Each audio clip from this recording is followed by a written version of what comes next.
can see that they're lifting up. Everything's working beautifully. Okay, next thing we need to do is install the yarn carrier. So you're going to use your flathead screwdriver, undo this little screw.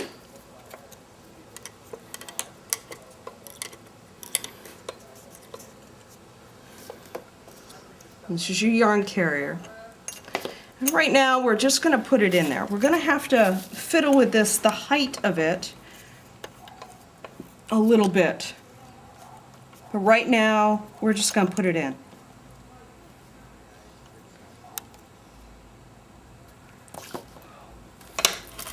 And what you're looking for is the center part to fit in just nicely right in there. You don't want a lot of distance between the needles, but you also don't want to hit the needles.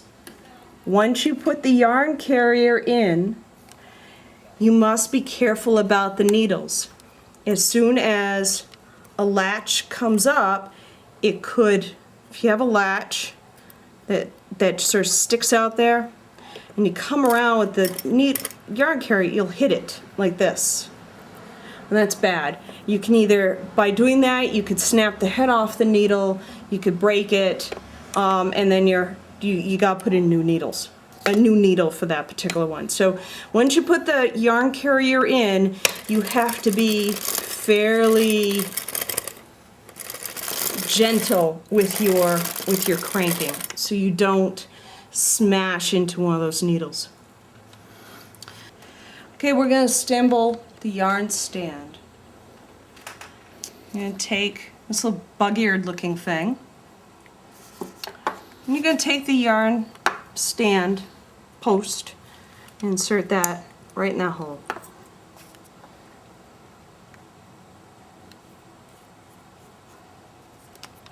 Use your Phillips screwdriver and screw that down. You know, flip it around. See this funny little attachment? You're going to take this spring, and it's going to hook right in there. Kind of hold everything all together as you do it. This piece now gets inserted in here. And again, hold it all, make sure the loop's facing up. Taking your flathead screwdriver, tighten that down.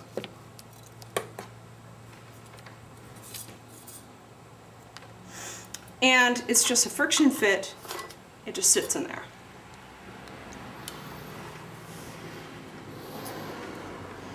Okay, next we're going to take this fancy little gadget, onion bag. You'll get 3 of them. You're going to take it and you're going to roll over the top edge like this. Insert from the bottom, and you're going to just place it over the needles. You don't have to be particularly great about it, you don't have to be particularly picky about it. You just don't want a whole lot on the outside of the needles. And this part you're not going to really get.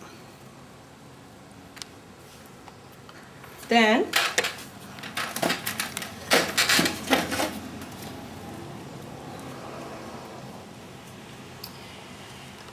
you're going to thread your yarn carrier.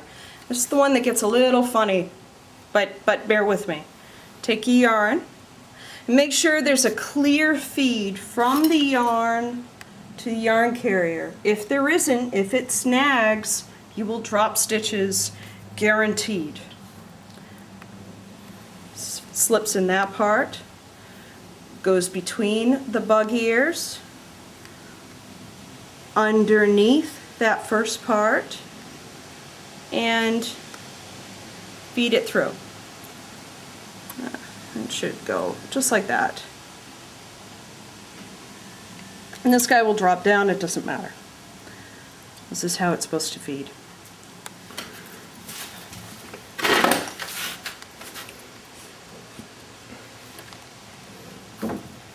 Take your pick. And you're going to feed through the carrier your yarn. Take a good length of it, stick it in the hole. Now reach underneath, grab the bag and hold it down. Notice how it's not going to do anything right here? That's okay. Not including the yarn. Now you're going to go forward just a little bit. Pick up this. Now what I forgot to mention, because the bag usually does it for me, so I just don't think about it, you want to make sure all the latches are open. And you're just going to feed a little carefully through. If any of them miss, it's not a big deal. This is just your waste yarn. It's garbage stuff. Okay, now it looks like we're good. If, for instance, this guy and this one left, that's a pretty mess. You're going to go around and it's never going to pick that up. Okay? It's the best thing to do. Grab it. Grab one of these lower guys. You want some tension. You want to put a little bit over both. And now you're knitting. Okay. And since this is really thin stuff, it's substantially more forgiving than thicker yarn.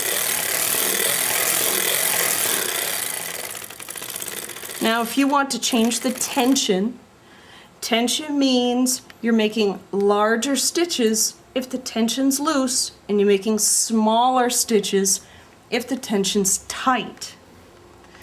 This adjustment moves your V-cam.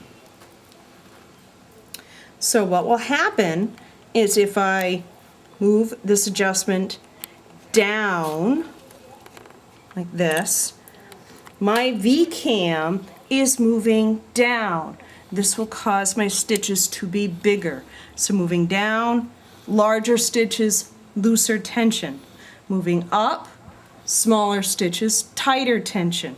And you can see the effect. I moved it down. Now we're going to just go with the fact that it's looser tension. It's hard to tell on the every other needle thing. And if we tighten it by lifting it up, you'll see a difference. You can see how it's again pretty difficult to see, but you can see how these lines are a little closer together than down here. It's easier to see again when you have every needle in it. So just trust me on the fact that the tension changed. But for purposes of this, I'm gonna move the tension back down. Gonna give myself the most ease. So I'm moving it back down in that range, and we're gonna knit. What I'm gonna do is I'm gonna show you how to put the ribber on. I'd like you to notice a couple things. On your cylinder, a lot of people use nail polish. This machine already came marked, so I haven't put nail polish on it. You will see there is an indent right here, and there is an indent on its opposite side, looks the same. You see right here? Okay, and over here, there's the same thing that marks the halfway point on the cylinder. You can augment that by putting nail polish. It's entirely up to you. It ain't gonna hurt anything.